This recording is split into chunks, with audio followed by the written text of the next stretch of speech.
On est pile à l'heure finalement, vous voyez, c'est ça la convergence de deux lignes d'univers en un événement singulier. Cette rencontre aujourd'hui en salle 2001 aux Utopiales, quatrième, dernier jour. Vous êtes toujours aussi nombreux, c'est un vrai plaisir de vous recevoir ici. Donc bonjour à toutes et à tous. Et aujourd'hui cette rencontre avec Étienne Klein, à ma droite. Alors, une rencontre où on va parler de singulier, de singularité, de paradoxe, de réflexion sur le monde physique. Et les apparences du monde nous semblent solides, elles semblent évidentes. Et pourtant, beaucoup d'entre elles sont fausses, ou en tout cas trompeuses. Mais pour comprendre le fonctionnement du monde, il a fallu transgresser ces illusions et accepter que les lois profondes de la nature ne se dévoilent pas à nos sens, mais se cachent dans les phénomènes physiques qu'on observe ou que l'on expérimente. Et les paradoxes incarnent cette transgression. Ils sont trop souvent mal considérés parce qu'ils heurtent notre bon sens, ils révèlent des incohérences dans notre compréhension et mettent la physique, mais la chimie aussi, la biologie, au défi. Ils pointent là où une théorie échoue, là où la logique vacille. Mais ce ne sont pas de simples curiosités intellectuelles, ce sont des fissures par lesquelles surgissent les idées nouvelles. Rappelons que de grands tournants de l'histoire de la physique sont nés d'un paradoxe, celui de Zénon, qui a été, on a mis un certain temps à comprendre et à résoudre, à ceux de la mécanique quantique ou de la relativité restreinte ou générale, des relativités restreintes et générales. Et pour les résoudre, les paradoxes sollicitent aussi l'imagination. Car comme le rappelle Gaston Bachelard, dont mon camarade Vincent Montan m'a aimablement fourni la citation, il faut... Ah non, c'est pas Vincent cette citation-là, c'est Étienne. Ah oui, celle-ci c'est Étienne. Mais Vincent, ah oui, rendons à César ce qui est à César et à Bachelard ce qui est à Bachelard. Il faut que l'imagination prenne trop pour que la pensée ait assez. La science avancerait donc aussi grâce à des fictions, pas des chimères gratuites, hein, des fictions disciplinées, contraintes par le réel. Donc on est en plein dans peut-être pas la science-fiction, mais avec un rapport assez proche avec la science-fiction. Et ce réel que nous croyons comprendre par nos sens, mais qui nous trompe souvent. Donc pour explorer l'apport des paradoxes en physique, nous avons la chance, donc aujourd'hui, vous l'avez reconnu, de recevoir Étienne Klein. Il est tout juste de retour du Canada. Il est sans doute dans un état de superposition temporelle quelque peu perturbant. Nous espérons donc le meilleur quand même, parce que nous savons ses qualités. Nous savons, c'est pas garanti, mais bon, nous savons ses qualités. Pour le présenter, pour ceux qui ne le connaîtraient pas ou pas assez, Étienne est philosophe des sciences. Il est directeur de recherche au CEA et dirige le laboratoire de recherche sur les sciences de la matière, le LARCIM. Il est aussi membre de l'Académie des technologies et professeur à Centrale Supélec, producteur d'une émission, La Conversation scientifique, diffusée chaque samedi sur France Culture. Et ses récents ouvrages, vous les trouverez, s'il en reste encore, à la librairie. Il a toujours la plus grande librairie de la galaxie, jusqu'à ce soir. Éloge du dépassement, coécrit avec Thomas Pesquet, et qui est publié en 2025. Transport physique, chez Gallimard. L'éternité béante. Mais c'est aussi, c'est son premier livre, en fait, ce dont on va peut-être plus discuter. Ce sont les livres les plus récents. Il y aura certainement des rapports avec ce dont nous allons nous entretenir aujourd'hui. Mais c'est son premier livre qui, moi, m'avait frappé, que j'avais lu à l'époque, il y a un certain temps, on ne va pas dire quand, parce que sinon, j'étais né. J'étais né et je savais lire. Donc c'était déjà, ça donne déjà une indication. Conversation avec le Sphinx, les paradoxes sont finis. Je crois qu'il est toujours édité, on le trouve toujours en librairie. Alors pour commencer, on a donc, quand on a préparé cette rencontre avec Étienne, tu m'as dit que tu avais été frappé par le fait que tes cours de physique faisaient comme si la physique, ou ce qu'on t'enseignait dans les cours de physique, relevait du bon sens, que toi, tu ne ressentais pas. La physique, c'est une sorte d'évidence, et toi, tu te disais, ben non, enfin, ces choses ne me paraissent pas si évidentes, et ça me questionne, comme on dit. Merci Roland pour l'invitation. Merci à tous pour votre présence. En fait, dans ton chapeau introductif, tu as dit exactement ce que je voulais dire. Donc je suis débarrassé de la charge de devoir m'expliquer. Mais pour revenir à l'anecdote que tu évoques, en effet, je me souviens très bien d'un cours de physique en classe de seconde. Donc en seconde, on a 12 ans, je crois. Euh, Non? je ne crois pas. Non, on a quel âge? Toi, tu avais 12 ans en seconde. Non, mais Quel c'est... vantard! Quel vantard! Non, non, alors c'est quoi? C'est 14? Non, mais je sais pas. Non, mais tu as parlé d'un décalage temporel. Tout est normal. Ça Tout s'appelle est la normal. dilatation des durées Voilà. et tu es en fait Bon, beaucoup plus bref. jeune. En tout cas, ce qui est sûr, c'est que j'allais au lycée à vélo. Oui, Et j'avais compris, comme tout le monde, que l'immobilité est contagieuse. C'est-à-dire que quand on cesse de pédaler, le vélo finit par s'arrêter. Donc c'est vrai. l'immobilité est contagieuse. Et donc j'avais compris la même chose qu'Aristote, que je n'avais pas encore lu, je n'avais que 12 ans. Mais déjà prometteur. Et un jour, la professeure de physique, qui s'appelait Madame Cléo, nous a expliqué le principe d'inertie de Galilée. Un corps qui n'est soumis à aucune force, à un mouvement rectiligne et uniforme. Bon. Alors que moi j'avais compris que pour qu'un corps soit mu, il faut qu'il soit mu par une force. Et elle nous dit non, un corps qui ne subit aucune force avance à vitesse constante, en ligne droite. Et ça me semblait contredire l'expérience que j'avais du mouvement. Donc il y avait une contradiction entre ce que mon corps avait ressenti et compris à partir de son expérience du mouvement et ce que mon esprit devait apprendre pour avoir une bonne note. Voilà. Et donc, il y a eu un examen, enfin un contrôle, comme on disait. J'ai eu une bonne note. Et ça m'a donné suffisamment d'assurance pour aller voir ma professeure, ce que je n'aurais jamais osé faire sans cette condition. Et je lui ai dit, Madame, je ne comprends pas pourquoi je dois pédaler. Pour aller en cours et avoir une bonne note. Et elle m'a répondu, Klein, vous manquez de sens physique. Bon, et donc, je me suis dit, bah, tant pis, je vais faire du droit. Et c'est quand même longtemps après que j'ai compris que la physique qu'on apprend, même la physique classique, hein, celle du XVIIe siècle avec Galilée, Newton, est une physique qui contredit le spectacle du monde. Ce n'est pas une bureaucratie des apparences. Oui, ce n'est pas un plagiat des phénomènes.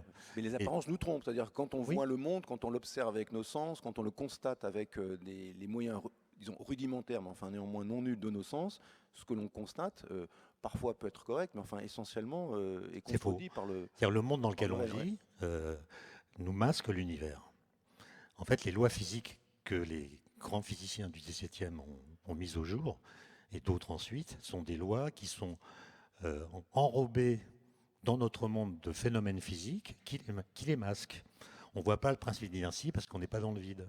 Puis il y a du frottement. Mais alors comment est-ce qu'on fait? Parce que si comme on n'est pas dans le vide, alors on imagine à l'époque, mettons Galilée, je pense c'est lui qui a commencé à exprimer ce genre de choses, puis Newton ensuite. Si on n'est pas dans le vide, finalement, non. On ne peut pas l'être. Ils ne savent pas encore faire le vide, même s'ils commencent à le penser, en tout cas à l'époque de Galilée, un peu après avec Torricelli. Alors comment ils font pour dépasser ces apparences? Parce que bien sûr, ils ne peuvent pas tenter l'expérience en disant si l'air n'était pas là, ils ne peuvent pas le faire. Il n'y a qu'une solution, c'est d'aller se faire voir ailleurs. Ah bon? Voilà, en posant des questions, des questions contrefactuelles, comme celle que pose Galilée. Qu'est-ce qui se passerait si on était dans le vide? Pour la chute des corps. Question posée par Galilée. Qu'est-ce qui se passerait si j'étais à cheval sur un rayon lumineux? Question posée par Einstein. Qu'est-ce qui se passerait si j'étais au bord d'un trou noir? Question posée par Roland Lehoucq, etc. D'autres l'ont posé avant moi. Et donc on fait un pas de côté, on va se faire voir ailleurs par l'esprit pour voir comment les choses se passeraient si on était dans d'autres conditions que celles dans lesquelles nous sommes dans le monde. Le monde est un endroit tellement particulier de l'univers qui nous semble être la référence pour penser ce qui s'y passe, alors que la bonne référence, on la trouve en sortant du monde. Mais est-ce qu'on ne peut pas faire des erreurs aussi, c'est-à-dire en se disant, et s'il n'y avait pas d'air, comment se passerait le mouvement?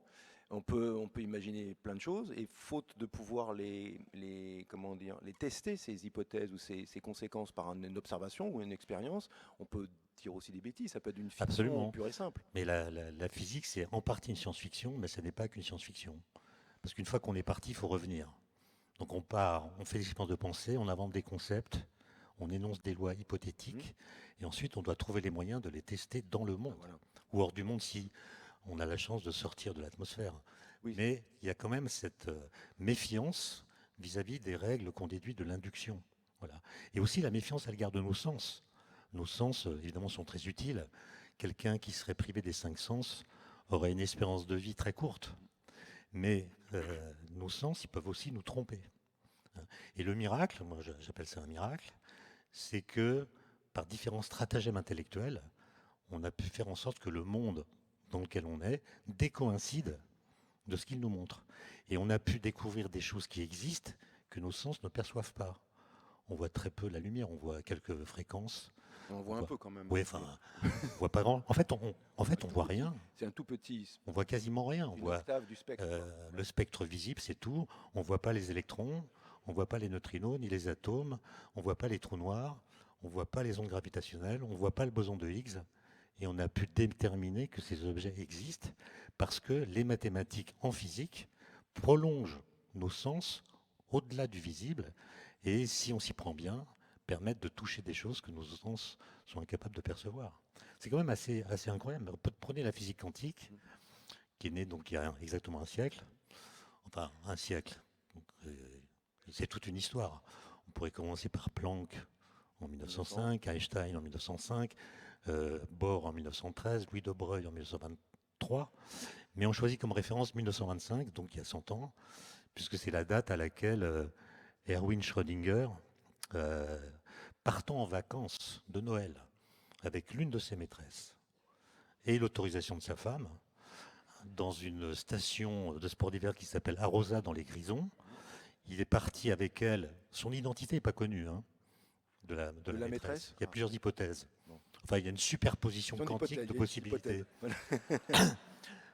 Eh bien, ils sont partis le 21 décembre 1925. Le 27 décembre, il a écrit une lettre à son ami Wien en lui disant je suis en train d'essayer de trouver l'équation qui régit le comportement des électrons dans les atomes. Mais mon niveau en mathématiques n'est pas suffisamment bon, mais j'ai quand même bon espoir. Et si je trouve la solution, je sais qu'elle sera belle. Bon. Et le 29 décembre, il écrit à...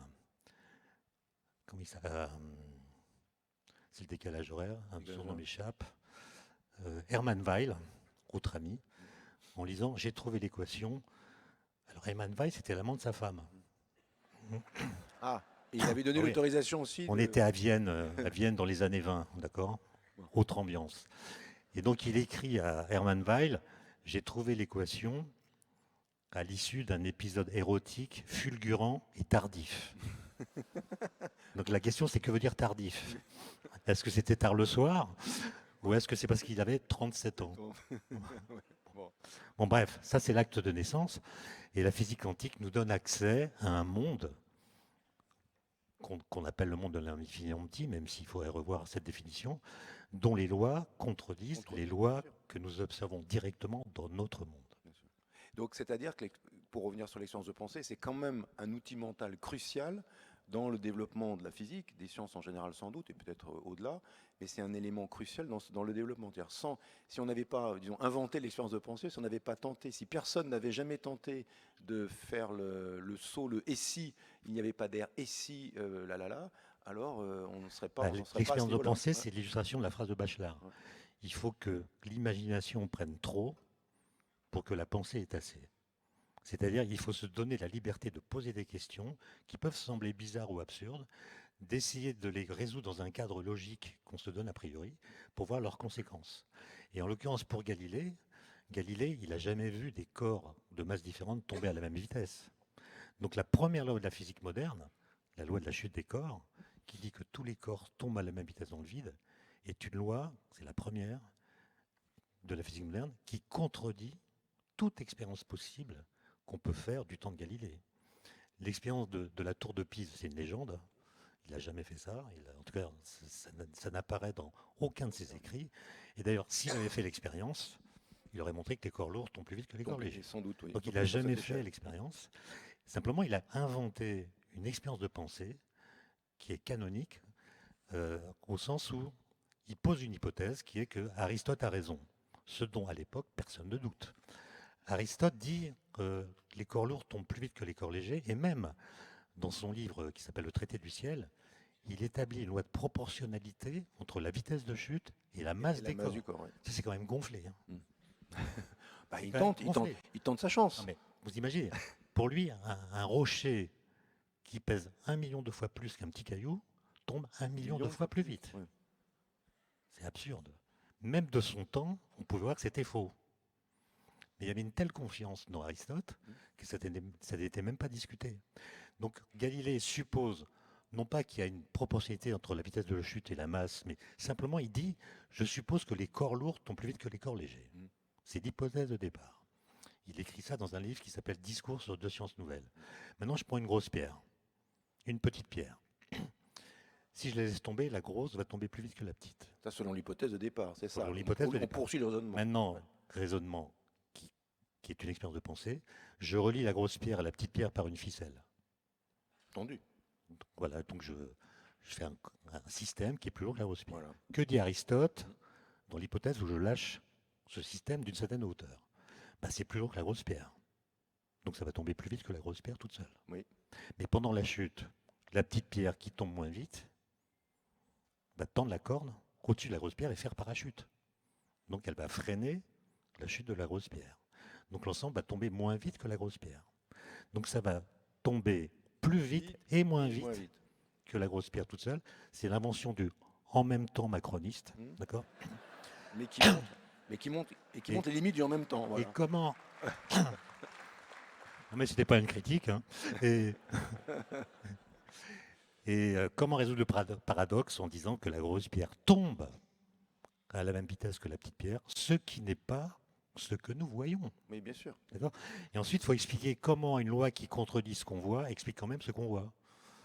Et on invoque d'autres choses que la gravitation, la résistance de l'air, la poussée d'Archimède, qui sont responsables des différences de vitesse que nous constatons. Donc il a trouvé un moyen de sortir, non pas du monde, mais des conditions physiques particulières qui sont dans notre monde pour comprendre ce qui se passerait si on était dans le vide. D'accord. D'accord. Et après, on a pu faire l'expérience de chute libre dans le vide avec des éléments. On a pu la faire ensuite après. C'est-à-dire que cette ordre de pensée, on a pu quand même tester. Oui, mais longtemps après. Si, bien sûr, c'est très très longtemps après. Mais même si on s'est convaincu par le raisonnement que ça semble être la bonne voie, il faut néanmoins, on continue à tester les choses. C'est-à-dire on ne lâche pas l'affaire au prétexte que Galilée n'a pas convaincu par cette expérience de pensée de l'existence du vide. Hein. Il dit si il invoque le vide comme un milieu de pensée. Mais il ne se prononce pas sur la question de savoir si le vide existe ou pas. Ça n'est qu'après, grâce à un hasard de l'histoire complètement contingent, en 1640, il est en résidence surveillée, comme on dit, par l'Inquisition. Il vit à Arcetri, près de Florence. Il est aveugle, mais il a un assistant génial qui s'appelle Torricelli. Oui. Et les fontainiers de la ville de Florence lui écrivent, parce que Florence est la ville de la Renaissance, qui veut montrer ce statut particulier, cette singularité, comme on dirait à Nantes, en pompant l'eau du fleuve qui coule à Florence, l'Arno, pour faire les fontaines les plus spectaculaires possibles. Mais ils se rendent compte que quand ils pompent avec des pompes à eau normales qu'utilisent les paysans pour vider les fossés inondés dans leurs champs, que quand la hauteur entre la pompe et le niveau de l'eau est supérieure à 18 coudées, ce qui fait 10 mètres, ça ne marche plus. Et ils pensent que c'est un problème technique. Donc ils convoquent des ingénieurs, des artisans qui changent différentes pièces des pompes et chaque fois ils tombent sur la même limite. Ne comprenant pas ce qui se passe, ils vont voir Galilée. Non, ils ne vont pas voir. Ils écrivent une lettre à Galilée que Galilée ne peut pas lire. C'est Torricelli qui va la lire à Galilée et Galilée comprend parce qu'il a été formé à cela par ses réflexions, mais aussi par d'autres, que cette limitation que rencontrent les fontainiers, c'est la preuve de l'existence du vide. Ce n'est pas un problème technique, c'est un problème de physique. Et c'est toute la suite de l'histoire qui va démontrer assez rapidement que le vide existe. Et donc, ces paradoxes, ou ces situations curieuses, et parfois qu'on taxe de paradoxes, est-ce qu'on pourrait en prendre une ou deux? Tu en as déjà évoqué une ou deux, des situations qui ont fait vraiment avancer la physique, parce qu'il y avait, semble-t-il, cette incohérence, cette anomalie entre ce que l'on percevait et ce que l'on raisonnait, ce que l'on pensait quand on était dans ces expériences de pensée que tu évoquais. En fait, toute la physique moderne, à mon avis, quand on la prend au sérieux, semble a priori paradoxale, au sens où elle choque notre bon sens. On a donné 2 exemples, on pourrait en prendre plein d'autres. Par exemple, on avait rendez-vous aujourd'hui à 10h30, on a tous voyagé, pris des trains, des voitures, et ça ne change pas l'horaire de nos montres, sauf si on vit un décalage horaire, mais je ne vais pas revenir là-dessus, c'est traumatique. Vous connaissez des montres atomiques, vous connaissez des montres... bref, autrement dit, on conclut du fait que nos horaires ne sont pas modifiés par nos déplacements, que le temps est universel, il est même pour tous les observateurs, et il est absolu parce qu'il ne dépend pas du mouvement. Or c'est faux, c'est lié uniquement au fait que nos vitesses de déplacement sont négligeables par rapport à la vitesse de la lumière. Donc la loi de la relativité au sens d'Einstein nous est masqué dans notre monde par le fait que nous n'allons pas vite. Et on peut comme ça généraliser à la physique quantique, etc., qui propose des situations qui sont impensables et invisibles d'ailleurs dans notre physique monde. quantique, les paradoxes de physique quantique Ensuite, il y a des événements dans l'histoire qui ont provoqué des révolutions scientifiques, parce qu'on tombait sur une contradiction. Bon, par exemple, la théorie de la relativité d'Einstein, elle est née d'un constat que si on suppose que la lumière est faite d'ondes, ce qu'on pensait au XIXe siècle, alors une onde se propage en faisant vibrer un certain milieu. Par exemple, le son se propage en faisant vibrer l'air, mais s'il n'y a pas d'air, il n'y a plus de son. Bon. Donc les physiciens du 19e s'étaient dit, puisque la lumière est faite d'ondes, on comprendra qu'elles sont électromagnétiques à partir des équations de Maxwell, c'est qu'il y a un milieu qui vibre au passage de la lumière. Ce milieu, on l'a appelé l'éther luminifère, l'éther qui porte la lumière. Et tous les physiciens de cette époque se demandent quelles sont les propriétés de l'éther. Est-ce qu'il est solide, élastique, est-ce qu'il est pesant, etc. Et à partir de 1895, on comprend, en lisant les équations de Maxwell, que l'éther, dont on ne doute pas qu'il existe, c'est ça qui est extraordinaire, personne ne doute de son existence, eh bien, il n'a qu'une seule propriété physique, c'est d'être absolument immobile. Donc immobile dans l'absolu. Or, la mécanique de Newton s'appuie sur le principe de relativité qui dit que le mouvement est comme rien. C'est-à-dire qu'il y a une démocratie des référentiels, tous ont le même statut, donc il n'y en a pas un dont on puisse dire qu'il soit absolument immobile, parce qu'en fait il est mobile par rapport aux autres. Bon. Et ça va créer des discussions qui vont plutôt remettre en cause la façon de comprendre l'électromagnétisme que la mécanique elle-même, qui est considérée comme la référence absolue, c'est Newton. Et puis il y a un jeune homme qui dit l'éther nous pose des problèmes, je proclame qu'il n'existe pas, et les problèmes qu'il pose disparaissent. C'est une bonne solution. Il s'appelle Albert Einstein. Et oui, parce que oui, les terres posent aussi d'autres problèmes. Si la Terre se déplace dans les terres, il ne faut pas qu'il y ait de frottement, sinon elle tombe sur le sol. Et il y avait, voilà, ça posait des tas de... Il y a des situations, alors, paradoxales aussi. Alors, en physique quantique, ça, si je veux dire, fourmille, puisqu'il y a le fameux paradoxe du chat. Paradoxe... Alors, on ne sait jamais trop, c'est comme pour le paradoxe, alors en relativité des jumeaux.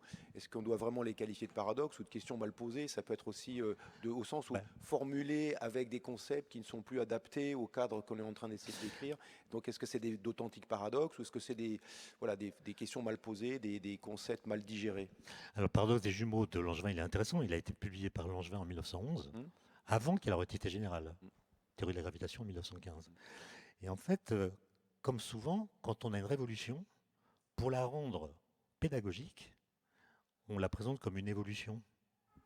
On dit c'est la même chose qu'avant, sauf que il y a des petits machins qui vont changer. Et donc, on a présenté en France, en tout cas, la relativité d'Einstein comme étant la même chose que Newton, sauf que, phrase horrible, parce que fausse, on dit la vitesse d'écoulement du temps dépend de la vitesse de l'observateur dans l'espace.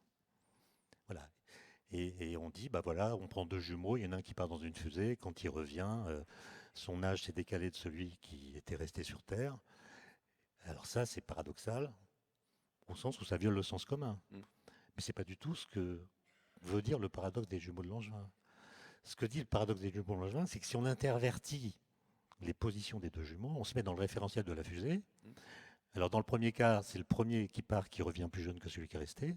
Et dans le deuxième cas, c'est celui qui est parti qui revient plus vieux que celui qui est resté. Donc ils sont tous les deux plus jeunes l'un que l'autre. C'est ça le paradoxe des jumeaux de Langevin. Oui, quand on le formule. Et ce paradoxe sera résolu uniquement par la relativité générale. Mais ce que je veux dire, c'est que dire que la vitesse d'écoulement du temps dépend de la vitesse de l'observateur dans l'espace, ça crée des malentendus terribles. Moi, mes étudiants, ils pensent que s'ils vont dans une fusée, qui part très vite par rapport à nous, si par exemple ici, il leur faut 2 heures à leur montre pour lire un livre, s'ils vont dans une fusée, avec leur montre et un livre de même taille, la durée qu'il leur faudra pour le lire sera inférieure ou supérieure à 2 heures, puisque la vitesse d'écoulement du temps dépend de la vitesse de l'observateur dans l'espace.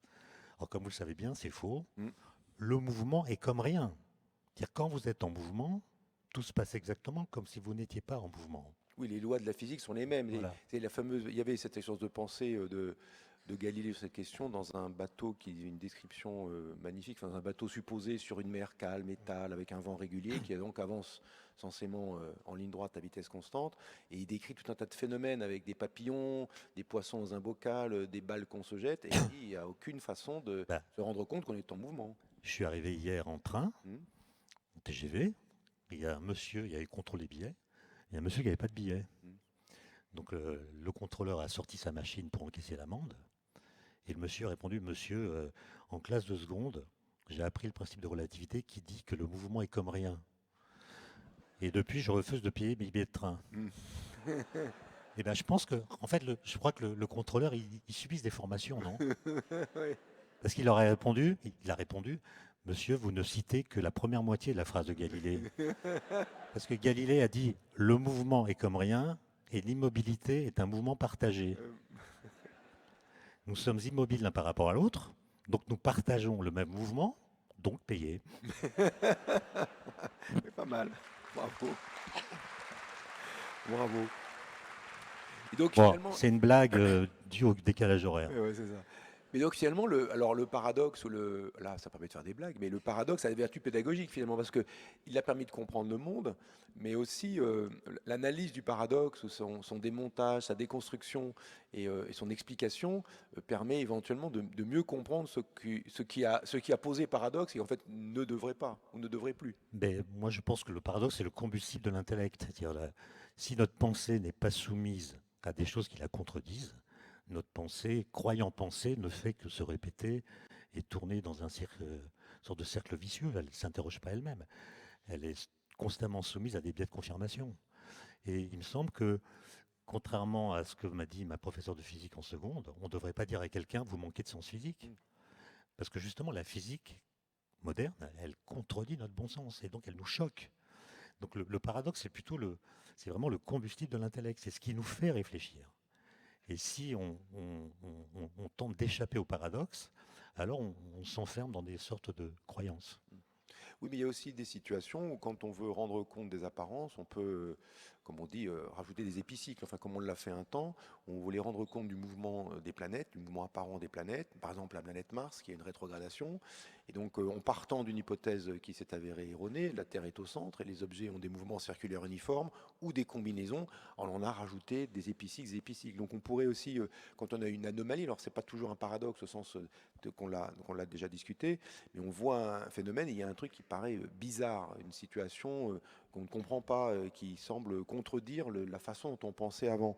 Et donc dans ces situations d'anomalie, on pourrait, voilà, comme tu dis, te dire tourner, rajouter des épicycles, rajouter des hypothèses ad hoc pour dire, ah oui, non mais dans ce cas particulier, il y a Mars qui rétrograde parce que c'est la troisième planète du système solaire. Et parce que le nombre 3 est spécial, par exemple, je dis un peu un truc random, mais ce nombre 3 est spécial, et donc la planète Mars, ben, c'est normal qu'elle rétrograde, mais les autres ne rétrogradent pas, par exemple.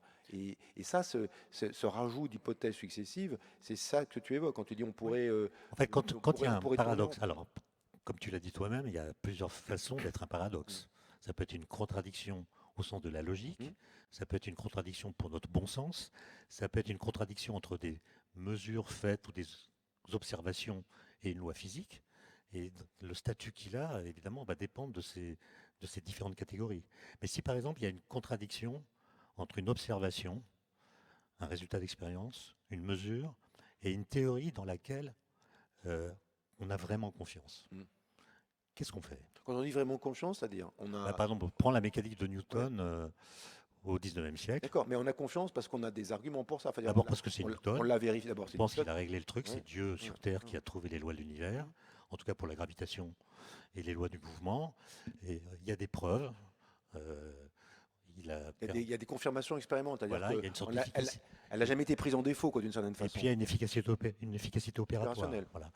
Ça, c'est important. Peut-être on y reviendra après. La question de est-ce que ça suffirait pas que ça marche à la limite. Voilà, c'est un autre point que je me note. Non, mais en fait, il y a deux solutions quand il y a une contradiction comme celle que je viens d'indiquer. Soit on dit qu'il y a quelque chose dans l'univers qu'on n'a jamais vu, qui, s'il existe, rétablit l'accord entre la théorie et l'observation. Soit on change la loi. Donc la solution, elle est soit ontologique, soit législative. Mais a priori, on ne peut pas le savoir. Par exemple, il y a des cas où c'est la première situation qui marche, d'autres cas où c'est la seconde, mais c'est impossible de le prévoir à l'avance. c'est pas à toi que je vais rappeler l'histoire d'Uranus. Uranus a une trajectoire observée qui ne coïncide pas exactement avec les calculs newtoniens. On fait confiance à la loi de Newton et on imagine qu'il y a une planète qui permet d'expliquer si elle existe le désaccord. On calcule même sa trajectoire et on l'observe, c'est Neptune. Donc Neptune est une planète qui est découverte par le calcul. Absolument. Sans le Ça calcul. vient du coup, et ça, un élément comme ça revient renforcer considérablement le pouvoir, comment dire, la confiance qu'on a Oui. dans la théorie initiale, parce qu'on aurait pu la jeter, dire bah, Newton ne marche pas, et nous on la garde, Oui. et on découvre la planète grâce à Oui. l'hypothèse. Mais on a découvert une planète. On connaissait déjà les planètes.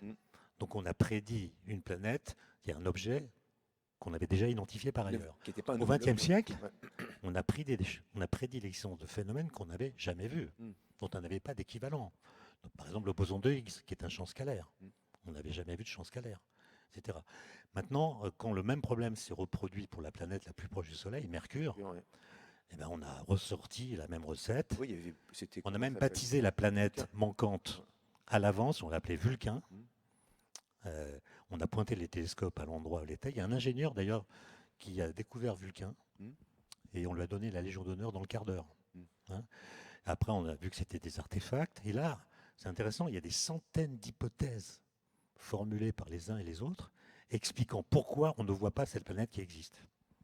Oui, parce que du coup, parce que ça, c'était la confiance. Parce que cette histoire-là, ça vient aussi d'un biais de mental, sans doute, mais dans l'idée qu'on avait encore plus confiance dans Newton à celle d'avant. Donc forcément, ça nous a à la fois confirmé sa qualité avec la découverte de Neptune, mais en même temps, on s'est mis dans une espèce d'ornière locale, mentalement, parce qu'on s'est dit, ça va remarcher à nous, et donc si on ne la voit pas, c'est parce qu'il y a un petit peu de... Mais il y a un jeune homme, toujours le même, qui dit, cette anomalie-là, c'est la preuve que les équations de Newton sont fausses, la planète Vulcain n'existe pas, il faut changer la loi.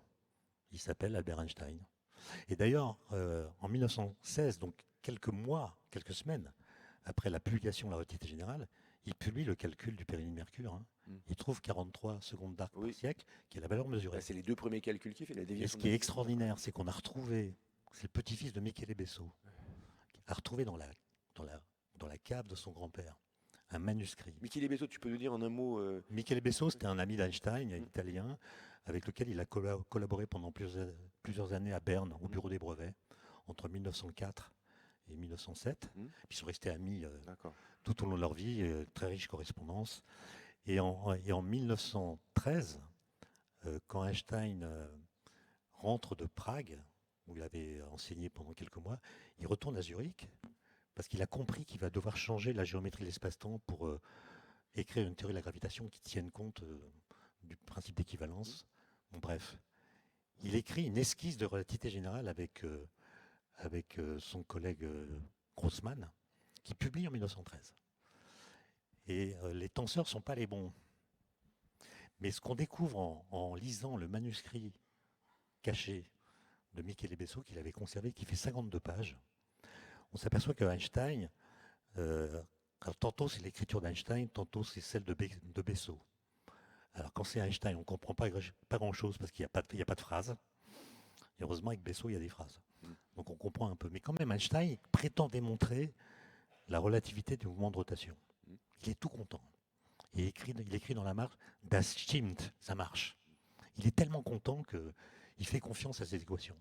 Et un peu plus loin, il calcule la trajectoire de Mercure. Il espère trouver les 43 secondes par siècle.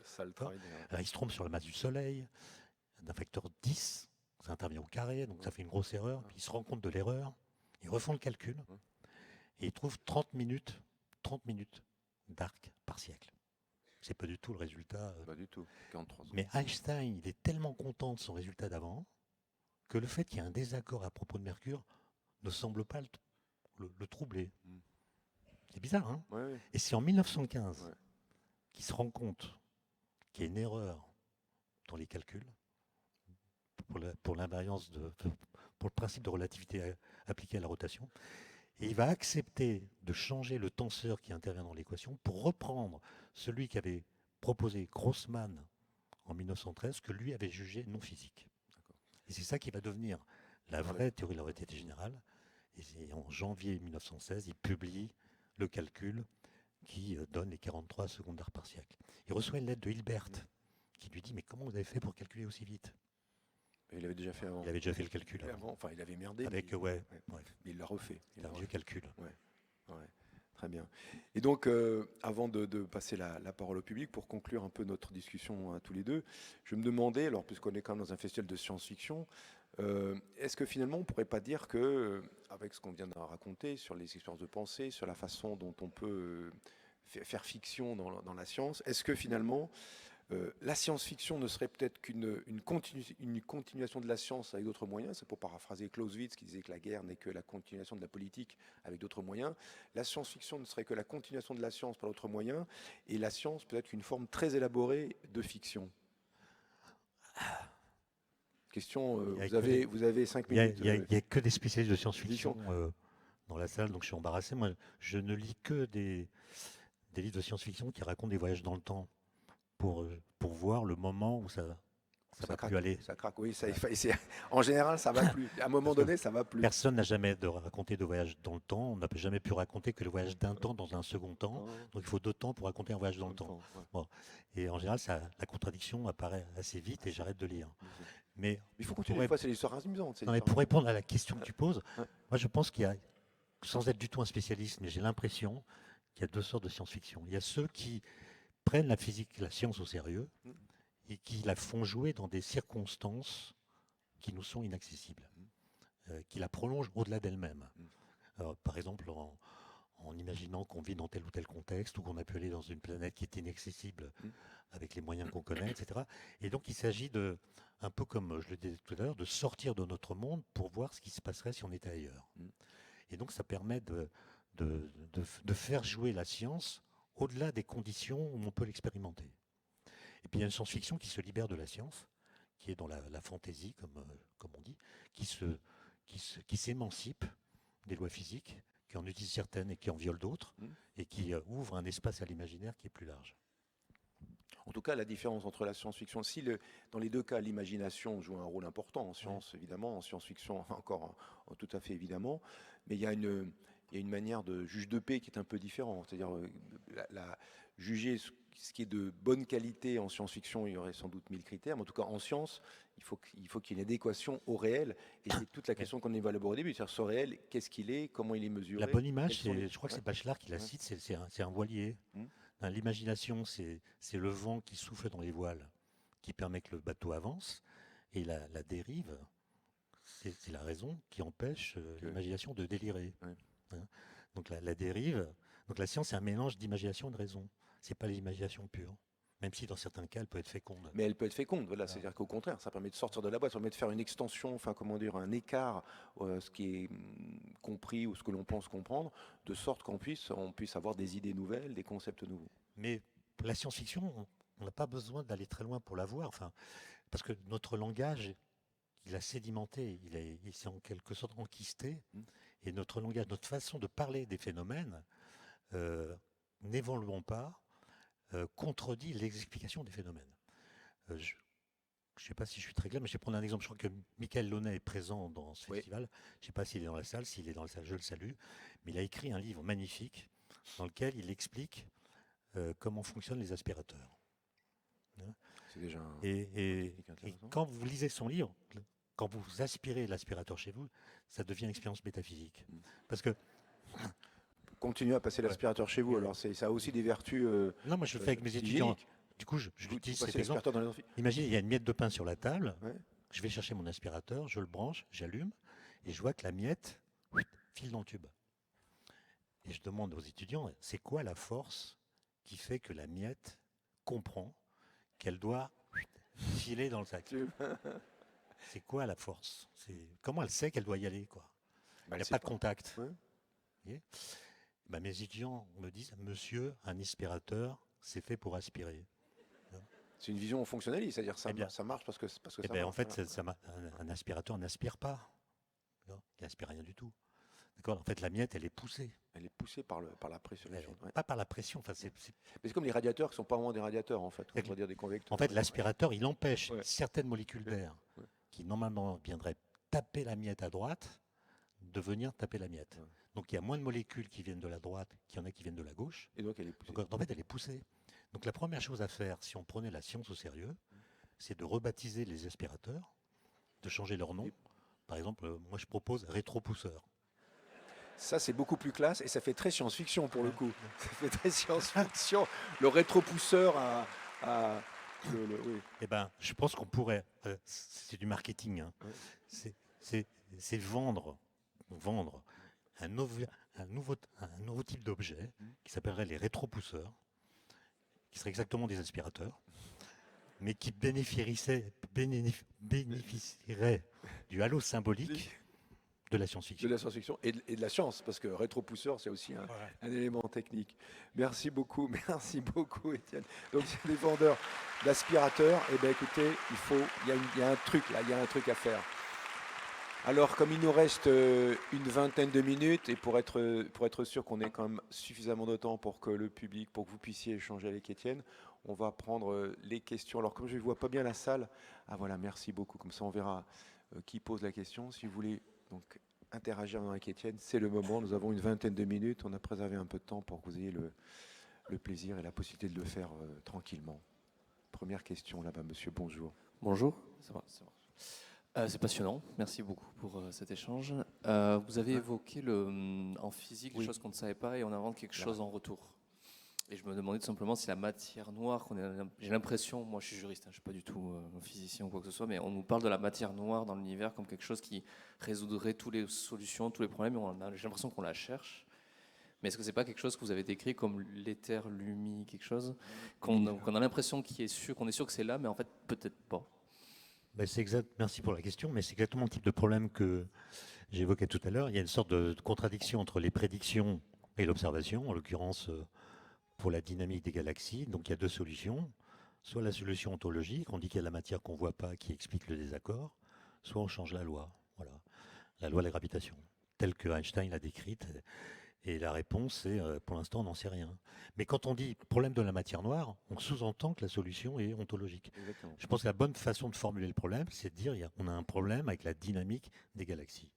Voilà. Et ce problème, il y a deux façons d'envisager une solution, soit la matière noire, soit changer la théorie de la gravitation. Cela dit, changer la théorie de la gravitation, ça a été tenté par beaucoup de personnes.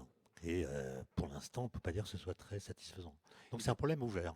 Et du coup, là, tu évoquais la matière noire. Est-ce que c'est, comme on parlait de paradoxe des jumeaux, qui est peut-être pas un paradoxe, ou finalement le nom qu'on donne, qu'on attribue à une situation, c'est déjà, disons, ça rend le problème plus compliqué peut-être en soi. Quand on dit matière noire, on semble favoriser la solution ontologique. Il y a un nouvel type d'objet qu'on va appeler matière noire, d'autant plus qu'elle est sans doute pas noire, mais on pourrait plutôt la qualifier de transparente, par exemple, et où on pourrait l'appeler pesante, invisible. Enfin, il y aurait plein de façons. Et donc la façon dont on nomme les choses peut être aussi un obstacle de compréhension. Moi, je pense que le bon terme, c'est problème. Voilà, on a un problème. Houston, we have a problem. Houston, we have a problem. Ok, excellent. Merci pour cette question. Une autre question, je n'en doute pas, dans la salle. Alors il faut qu'on puisse voir les personnes. Alors celui qui a le micro a le pouvoir. Donc pour l'instant c'est moi. Il faut voir les personnes, mais ma réponse ne dépendra pas de la personne que je vois. Exactement. Et c'est ça, il y a quand même un problème. Merci pour l'entretien, c'était passionnant. Je vais rebondir sur votre côté sur la science-fiction et savoir, à travers les œuvres que vous avez lues ou les films que vous avez vus, est-ce qu'il y en a certains que vous pourrez citer qui se rapprochent d'un voyage dans le temps correct, selon vous, en tant que physicien? Alors, il y a évidemment Interstellar, qui me semble poser les bonnes questions, même si ça suppose qu'il y a un trou de verre pas loin de chez nous. Oui. Mais sinon, les effets de la relativité générale me semblent bien montrés. Et s'il y a un autre film de science-fiction du même... non, c'est pas le même. Si, c'est le même, qui m'a rendu fou de rage, c'est Tenet. Voilà, oui, ça, je sais. Une sorte on en a discuté déjà. D'incohérence, etc. Même si ça part d'une bonne idée, qui est qu'il y a eu un paradoxe incroyable dans la deuxième moitié du 19e siècle, quand les gens ont compris que quand on change t en moins t dans une équation de physique, ça ne change pas l'équation. Donc la physique vous dit les phénomènes physiques sont réversibles. Ça ne veut pas dire qu'on peut remonter dans le temps, ça veut dire que tout système physique peut rejoindre dans son futur un état qu'il a déjà connu dans son passé. Il n'y a pas de devenir, si vous voulez. Les phénomènes physiques sont réversibles. Or, on voit bien que non. Et la plupart des gens, à l'époque, ils ont choisi la solution législative, bizarrement. Et ils se sont dit, évidemment, les équations de la physique classique sont fausses. Elles marchent pour les étoiles, mais sur Terre, les bonnes équations, c'est celles de la thermodynamique. Et la thermodynamique a des équations comme celle de la chaleur, pour lesquelles, quand on change T en moins T, l'équation n'est pas invariante. Donc, on dit, tiens, la thermo décrit l'irréversibilité des phénomènes physiques. Ça a été promu par beaucoup de gens. Et puis, il y a un monsieur qui s'appelle Boltzmann qui a dit souvenons-nous de Galilée. Faire de la physique, c'est expliquer le réel par l'impossible. C'est-à-dire expliquer ce qu'on voit par des choses qui nous semblent impossibles.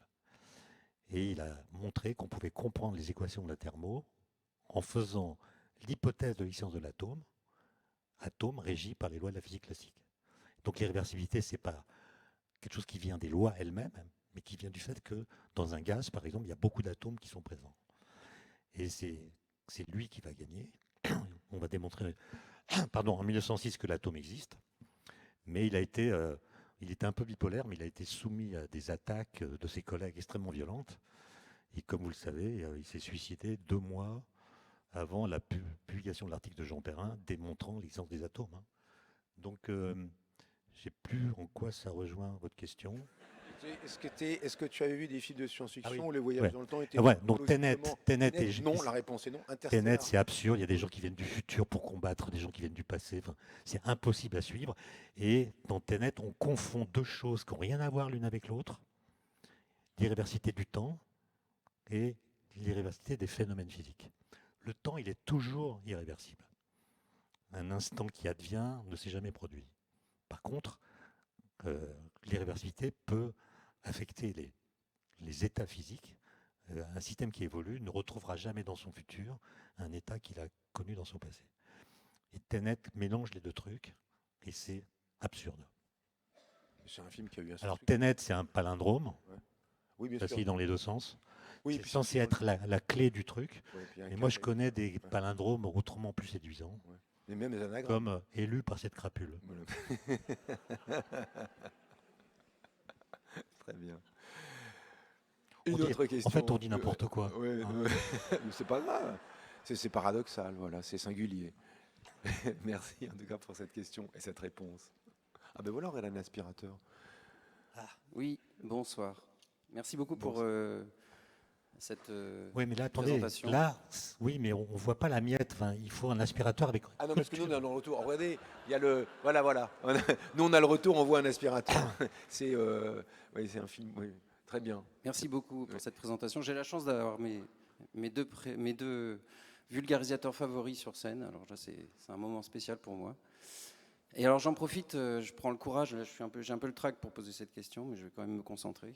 Parce qu'il y a un truc avec l'expérience de Galilée que je n'ai pas compris. Il y a la grosse pierre qui tombe plus vite que la petite pierre. Et si je forme un système unique avec une ficelle, elle devrait tomber plus vite que la grosse pierre. Mais la petite pierre va ralentir la grosse pierre.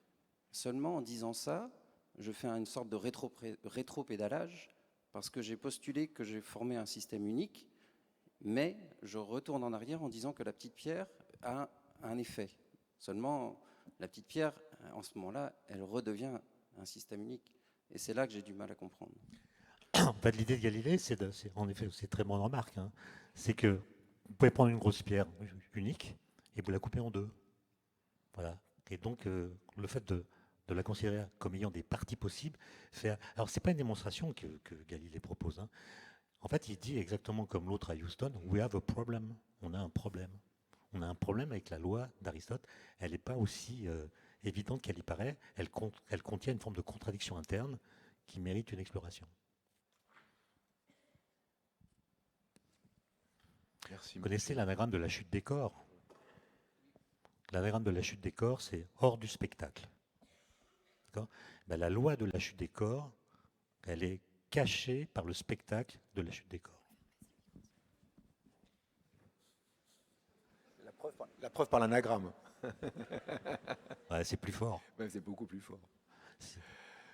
C'est beaucoup plus fort que l'imposture par le palindrome. Ouais, la posture par le palindrome. Est-ce que nous avons une autre question dans notre aimable assistance? Allô? Alors il faut qu'on vous Oui, repère. pardon. Je ne suis pas sûr que moi je ne vous vois pas. Il faut que la. Excusez-moi, je suis juste devant. Voilà. Ah voilà. Ah voilà, Bah, premier je rang. me lève, Voilà. vous savez quoi. Ah ben voilà, levez-vous. Merci. Ah mais merci. Bonjour. Merci madame. Merci Bonjour. pour cette conférence.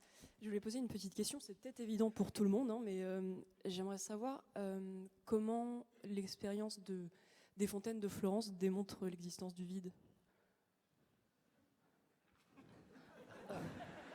Il reste 9 minutes 48 secondes. Brièvement. C'est bon. Alors, on va prendre l'exemple de ce qui se passe quand vous buvez du jus d'orange. Hein, vous prenez du jus d'orange dans un verre, il y a une paille, vous aspirez dans la paille, et vous voyez que le jus d'orange monte dans la paille. C'est un phénomène familier qui devrait nous interroger quand même. C'est quoi la force qui fait que le jus d'orange il monte? Et la réponse, c'est comme pour l'aspirateur, hein, on dit Trop poussé. ça aspire, quoi. Hein, on aspire le jus d'orange. Hein. Et en fait, l'idée, le vocabulaire, notre vocabulaire, il n'évolue pas, je le disais tout à l'heure. Hein. Et le vocabulaire, notre façon de parler des choses nous trompe. On dit on aspire le jus d'orange. D'accord ? Donc finalement, quelle est l'explication qui vient à l'esprit? D'ailleurs, faites l'expérience autour de vous. Hein. Demandez aux gens d'où vient que le jus d'orange monte dans la paille. Vous allez avoir des... Moi, j'ai fait ça le jour d'une fête des voisins dans mon immeuble. Et depuis, il a déménagé. à la fin, ouais, mais on a remplacé le jus d'orange par d'autres substances plus... Et ça a très mal fini. Mais les gens disaient, Aristote toujours, la nature a horreur du vide. Donc quelle est l'explication? Si je vide la paille, l'air qui est dans la paille, je l'aspire, comme on dit. Si je continue cette opération, il va y avoir du vide dans la paille.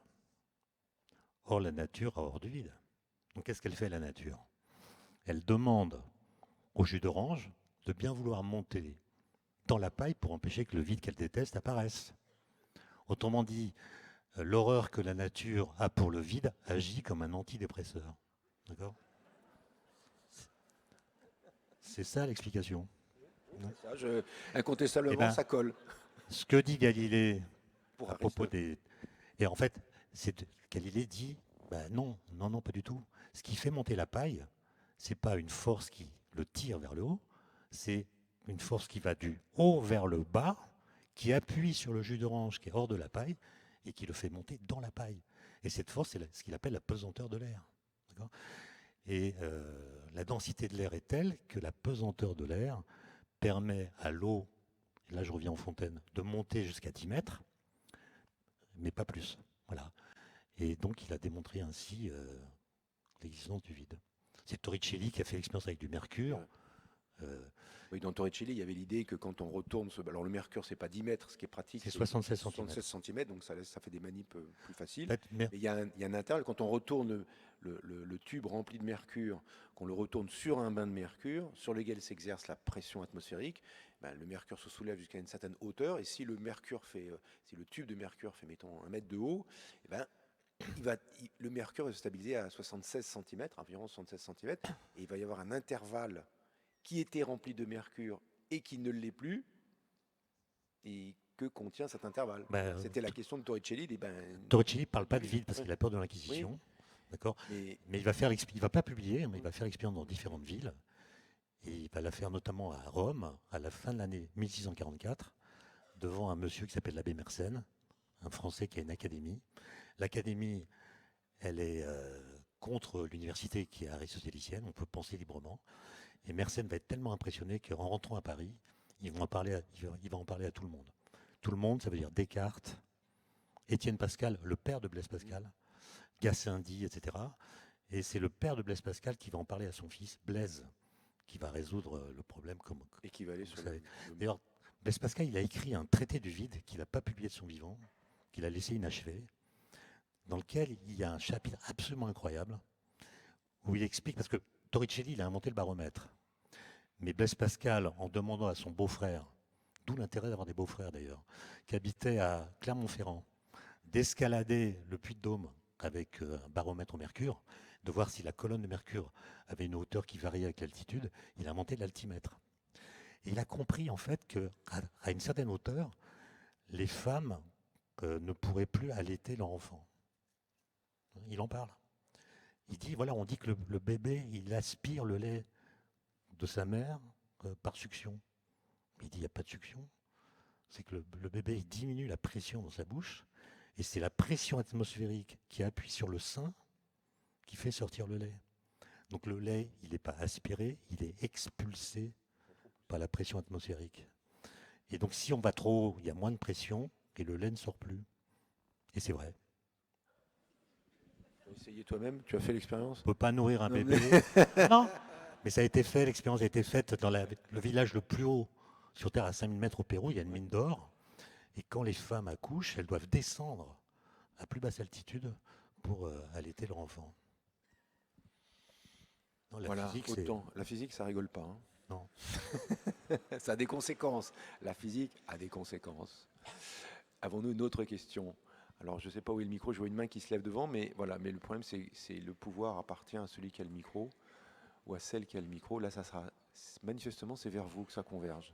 Donc, vous allez pouvoir poser votre question. Bonjour, merci beaucoup pour ces échanges, c'était vraiment passionnant.